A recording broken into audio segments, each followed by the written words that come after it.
Hey folks, welcome to Shooting Up North. I'm your host, Louis Carlin. We're heard right here on the Alliance Pro Wrestling Network.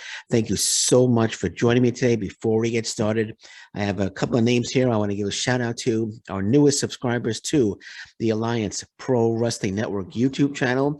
So let me read off the names, give them a shout out. Kip Levy, J-Dog FBA, Stephen DEA, RH Videos, Damian Redman, Royger Short, and Will Powerbomb. Thank you so much for subscribing to the Alliance Pro Wrestling Network YouTube channel. Once again, Kip Levy, J-Dog FBA, Stephen DEA, RH Videos, Damian Redman, Royger Short, and Will Powerbomb. Thank you so much for hitting that subscribe button and subscribing to the Alliance Pro Wrestling Network YouTube channel. I really appreciate it. Okay, let's get into it. Could we see Kiera Hogan back in Impact Wrestling? I was thinking about this yesterday. I was thinking about it today. And let's go back to about a week. There was an article that I saw up in Post Wrestling, and it was in other websites as well. But I saw it on Post Wrestling, so I'm giving Post Wrestling the credit. It says Kiera Hogan says there's a lot of moving pieces at AEW. Feels like she's lost in the shuffle.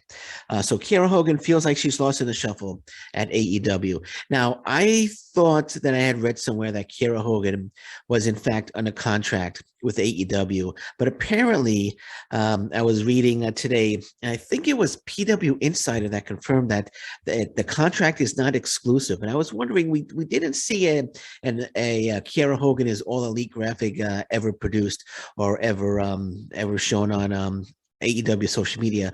So thinking that she's not signed to an exclusive contract, which is why she's able to work the NWA show. We're going to talk about that in a second, the NWA pay-per-view.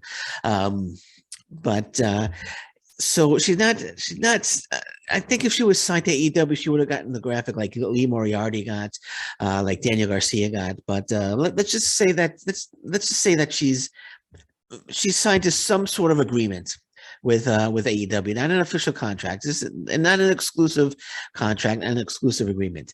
So we'll leave it at that. So here's the article, and a few people had said it on in my comments, and I was mistaken. I apologize. You were right. I was wrong.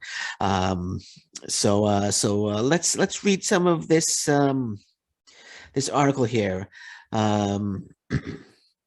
Oh, it even says right here. Okay, so after departing Impact Wrestling, former two-time Knockouts champion Kiera Hogan debuted for All Elite Wrestling on the Dark Show in August. Her opponent was Hikaru Shida.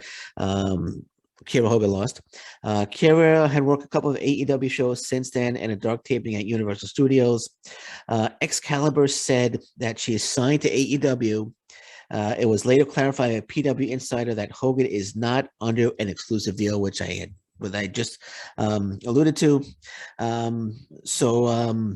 She says she reflected on her experience with AEW when she joined Mickie James, Lisa Marie Varon, and SoCal Val. Kiera's deal allows her to take other bookings. She said that there's a lot of moving parts in AEW, and she feels like one of the things that is lost in the shuffle, and feels like she's one of the things lost in the shuffle. Sorry. So she feels like she's lost in the shuffle with AEW. She doesn't feel like she's getting, in other words, she doesn't feel like she's getting a good chance at showing what she could do in AEW. There's a long quote here from her as well. I'm not going to read the whole thing. I'm going to scroll down here. It said, Kiera started working in Impact Wrestling in 2017. And this is very important. This really made me think. Along the way, she formed a partnership with Tasha Steelz that led to the creation of Fire and Flavor. Kiera expressed, listen to this carefully. Kiera expressed that she misses the camaraderie within Impact and the stories she was involved in on TV. She misses Impact Wrestling. She's not under an exclusive deal with AEW, something I'm sure she could get out of. And she misses the camaraderie and within Impact Wrestling and the stories she was involved in on TV. So she misses Impact Wrestling. She says, my time at Impact Wrestling, I grew so much in those 4 years that I was there. And I still feel in my heart that I'm not done there because of how I left. But at the end of the day, it was my choice. I love Impact so much. It's such a family, and I miss my sisters and I miss my family. Kiera Hogan, come home. Come home to Impact Wrestling. It says right there, she misses Impact Wrestling. She misses it. She loves Impact Wrestling. She says she's not done there, and she's not getting a fair shake in AEW. So I think there's a good chance. I think there's a good chance that Kiera Hogan is going to return to Impact Wrestling because she was a star. I'm sorry, she was a star. Her and Tasha Steelz, Fire and Flavor, they were one of the main reasons to watch Impact Wrestling. I enjoyed watching them week in and week out. They were worked so well together.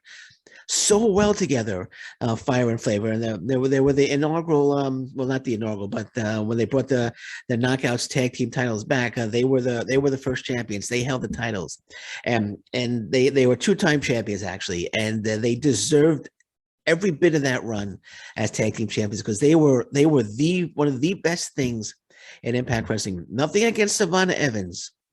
Nothing against Savannah Evans, but Tasha Steelz, Savannah Evans doesn't even come close to Tasha Steelz and Kiera Hogan. And Kiera Hogan misses this. Kiera Hogan misses this, right? And speaking of NWA, she works for the NWA as well. She's actually getting a shot at the Impact Wrestling Knockouts title, which I mentioned in a podcast yesterday. She's challenging Mickie James for the Impact Wrestling Knockouts title at NWA's pay-per-view Hard Times 2. So it's being billed as Impact versus AEW on a NWA show. I called her an AEW star yesterday. A few people took exception with that, and I apologize. I apologize if I. To me, she's a star. But I would love for her to come back to Impact Wrestling. Oh man, if she came back to Impact Wrestling, first of all, I don't think she ever got a shot at the Impact Wrestling World's title while working for Impact Wrestling, which is why she said here that there's so much more left for her to do in Impact, that she's not done there. I definitely feel that Kiera Hogan, she's 27 years old. I think she definitely deserves a run with the Impact Wrestling Knockouts title, 100%. I would love for her to come back. Of course, she left. Savannah Evans attacked her and took her out. So there might be some bad blood between Tasha Steelz and Kiera Hogan, but this is professional wrestling. Kiera Hogan could just return and save Tasha Steelz from an attack from Savannah Evans, or Kiera Hogan comes back, reunites with Tasha Steelz, Savannah Evans becomes like their enforcer or their bodyguard or something like that. And I think that would be fantastic. I would love to see Kiera Hogan back in Impact Wrestling, and it looks like she would love to be back too. From what it sounds like she would love to be back as well. If things aren't working out for you in AEW, I know you left Impact Wrestling because you wanted to see what else was out there. If right now, if you're getting a push from the NWA, if you're working for the NWA, I think the NWA is a step back from Impact Wrestling.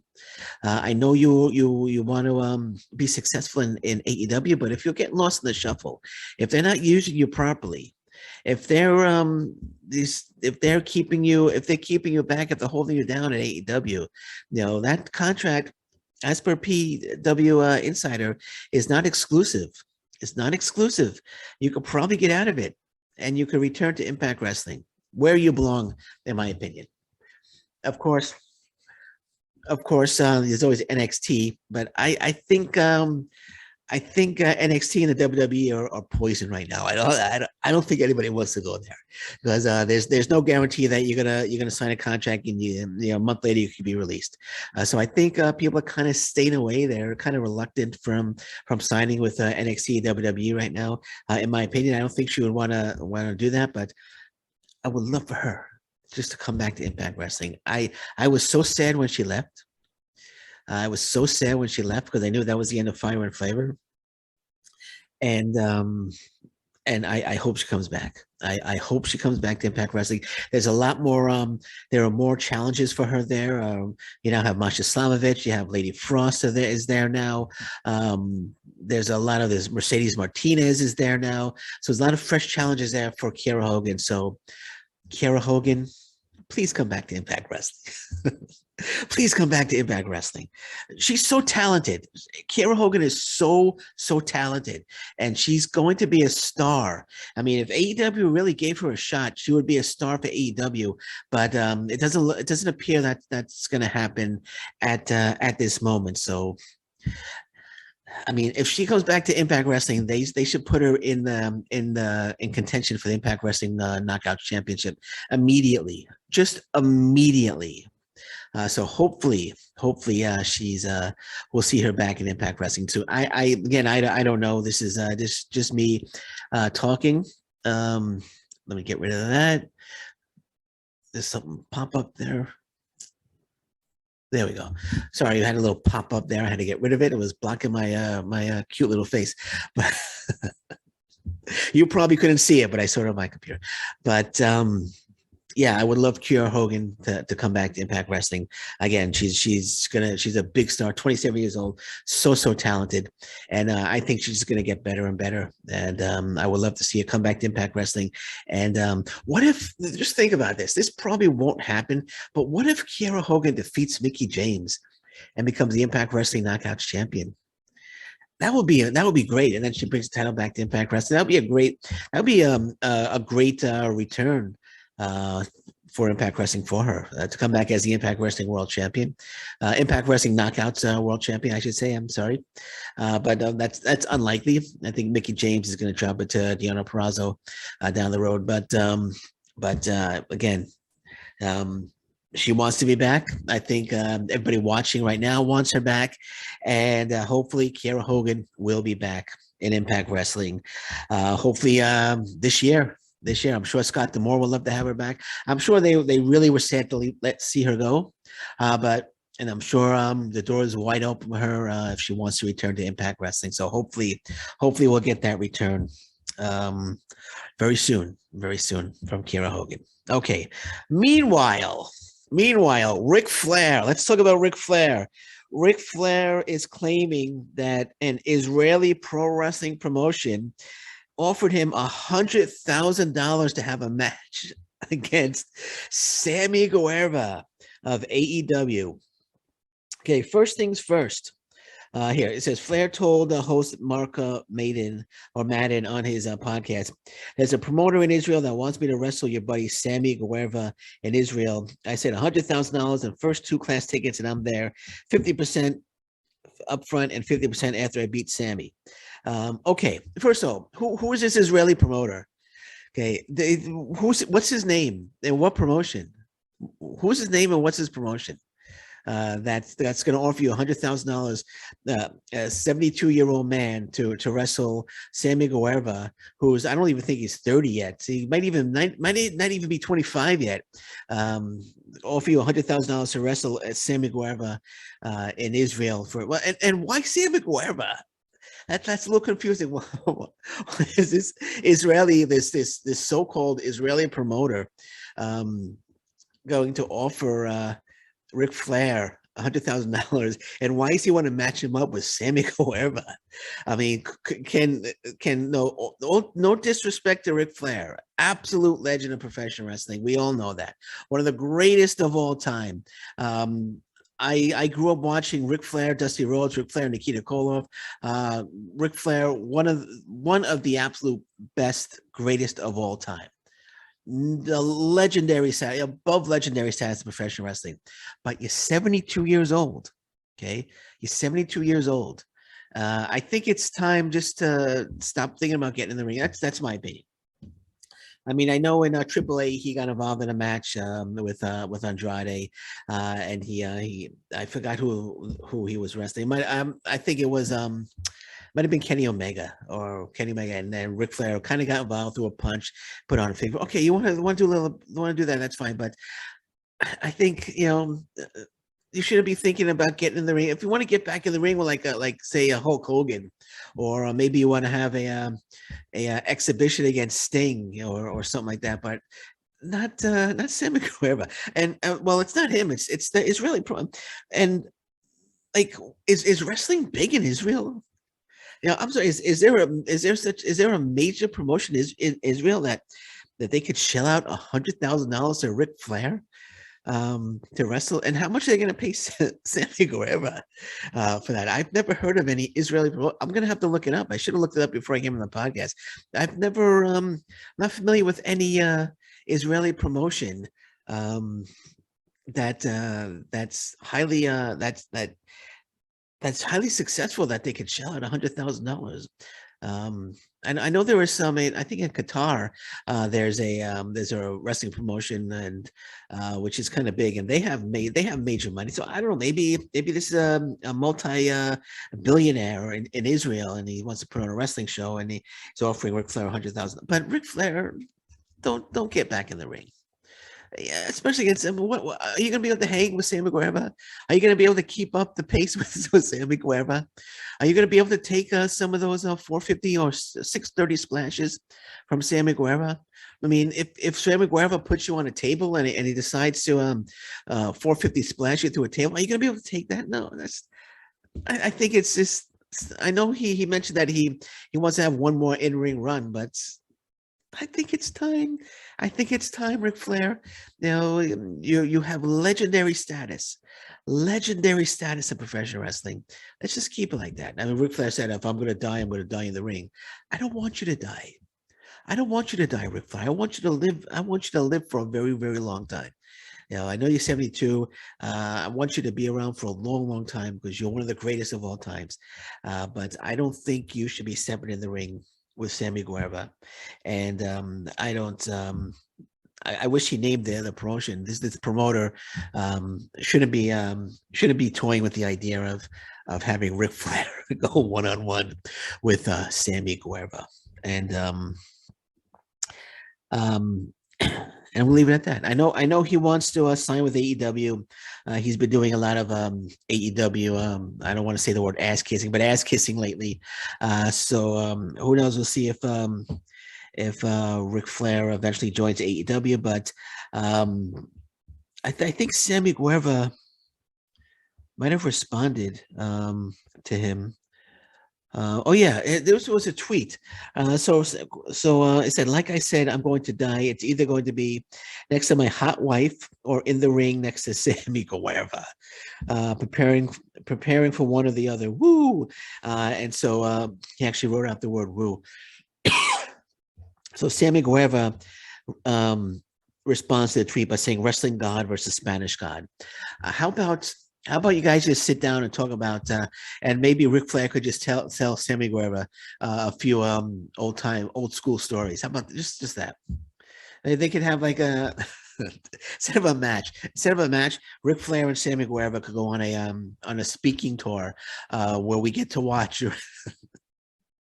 We get to watch Ric Flair and Sammy Guevara sitting next to each other, and Ric Flair and telling Sammy Guevara some old school stories that he shares with Sammy Guevara and the fans in attendance. I think that would be cool. I'm sure he can make some money that way. But don't get in the ring with Sammy Guevara, please. You know, you might think differently than me, but I think Ric Flair's time has come and it's been long gone. Okay, so to wrap this up here, as we know, Wrestle Kingdom 16 is coming up in January, and because this new Omicron variant of COVID-19, Japan has shut its borders. They shut their borders to all travel, and there was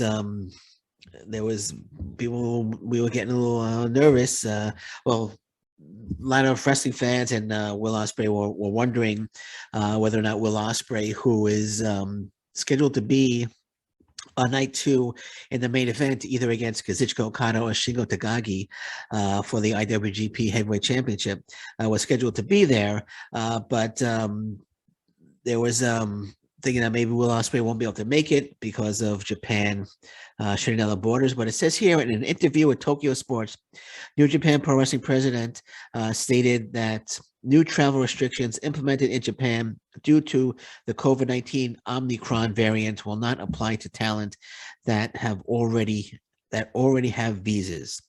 So it says, under the current rules, I have heard that regular foreign wrestlers have visas to work in Japan, so they will be treated as re-entry. This has been confirmed by the Ministry of Foreign Affairs. So Will Ospreay is good. So Will Ospreay is good to travel into Japan. I'm almost certain that these restrictions will be lifted because what I've been reading, the Omicron variant. Again, I'm not a scientist. Actually, you know what? I'm not gonna talk about Omicron. So that's if you want to learn about Omicron, just go online and look. I'm not gonna throw any information because I really don't know myself. So it's not fair for me to. But I have a feeling that these restrictions in Japan will be lifted before Wrestle Kingdom. Anyway, that's just how I feel. Okay, so we're gonna leave it at that. Anything news breaks, I'll be back. I just put up a recent news update podcast. Ring of Honor, current Ring of Honor champion, will be making her MLW debut. I just gave away the person, Roxy. Current women's champion Roxy will be making her MLW debut. I put a podcast out on that a little earlier today, a little news update. But anything else breaks, I'll be back. But until then, thank you very much. Take care. Lost my train of thought there for a second. Thank you very much. Take care. Bye-bye. And stay safe, everyone. So long. Bye-bye.